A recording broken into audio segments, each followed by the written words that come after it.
ایسو ہمارے خدا یسوع مسیح کا فضل ہمیشہ ہم سبوں کے ساتھ ہوتا رہے۔ اس وقت کل ہم نے اس بات پر غور کیا تھا کہ گناہ ہماری زندگی میں قائم رہتے ہیں اور اکثر اوقات ہم اس سے مغلوب ہو جاتے ہیں، لیکن ہم نے اس بات پر بھی غور کیا تھا کہ خدا کا فضل ہمیں ایسی قدرت اور ایسی طاقت بخش دیتا ہے، ہمیں تقویت عطا فرماتا ہے جس سے ہم گناہوں پر غلبہ پا جاتے ہیں اور اپنے آپ کو گناہ سے محفوظ رکھتے ہیں۔ آج میں چند ایمانداروں کی زندگیاں آپ کے سامنے رکھوں گا کہ جو ہمارے لیے نمونہ بھی ہیں اور ایک راہ بھی ہے۔ یوسف کے بارے میں ہم سب جانتے ہیں کہ جب یوسف کی مالکن نے بدی کا ارادے سے اسے دعوت دی تو اس نے بڑے واضح طور پر اسے کہا کہ میں ایسی بدی کیوں کروں کہ خدا کا گناہ گار ٹھہروں۔ ہم دیکھتے ہیں کہ اس وقت وہ شریعت جو خداوند نے اس کے باطن میں رکھی تھی، اس کے وسیلہ سے اس نے اس بات کا اقرار کیا کہ اگر میں ایسی بدی کروں گا تو میں اپنے خدا کا گناہ گار ٹھہروں گا۔ ایسو ہم ایسی بدیوں سے محفوظ رہ سکتے ہیں۔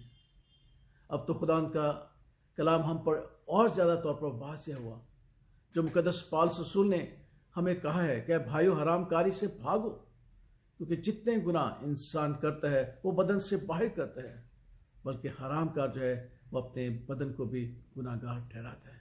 اور یہ شریعت، یہ حکم، یہ ہدایت خدا نے یوسف کو بخشی تھی، اور اس نے اپنی مالکن سے کہا کہ میں ایسی بدی نہیں کروں گا۔ دعا، ہم اکثر کہتے ہیں کہ مسیح زندگی کا جو ایک ہتھیار ہے، مضبوط ہتھیار ہے، وہ دعا ہے۔ جب بنی اسرائیل نے سیموئیل سے کہا کہ ہمارے حق میں دعا کر، تو سیموئیل نے کہا کہ خدا نہ کرے کہ میں دعا سے باز رہوں اور خدا کا گناہ گار ٹھہروں۔ اس ہم دعا کرنے میں عجلت برتتے ہیں، بعض کا اگنور کر دیتے ہیں، اور شاید اسی وجہ سے ہے کہ ہم جب دعا نہیں کرتے تو ہم میں وہ قوت، وہ قدرت پیدا نہیں ہوتی جو ہم گناہوں سے محفوظ رہ سکیں۔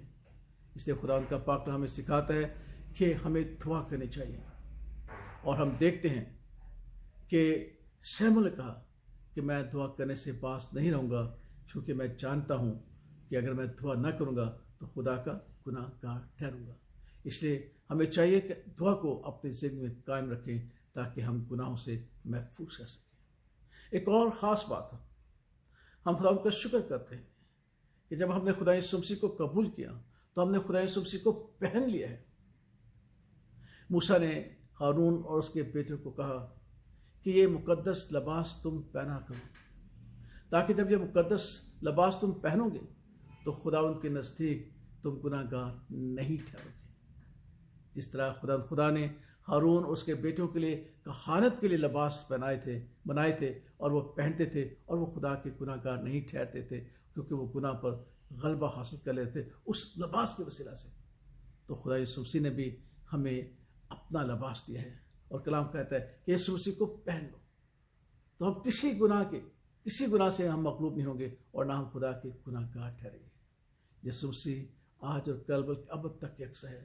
یسوع مسیح خود ہمارے دروازے پہ کھٹکھٹاتا ہے کہ میں آیا ہوں وہ راستی کا لباس لے کے، جو میں تمہیں دینا چاہتا ہوں تاکہ تم اسے پہنو اور گناہوں سے محفوظ رکھیں۔ آج میرا اور آپ کا کیا فیصلہ ہے؟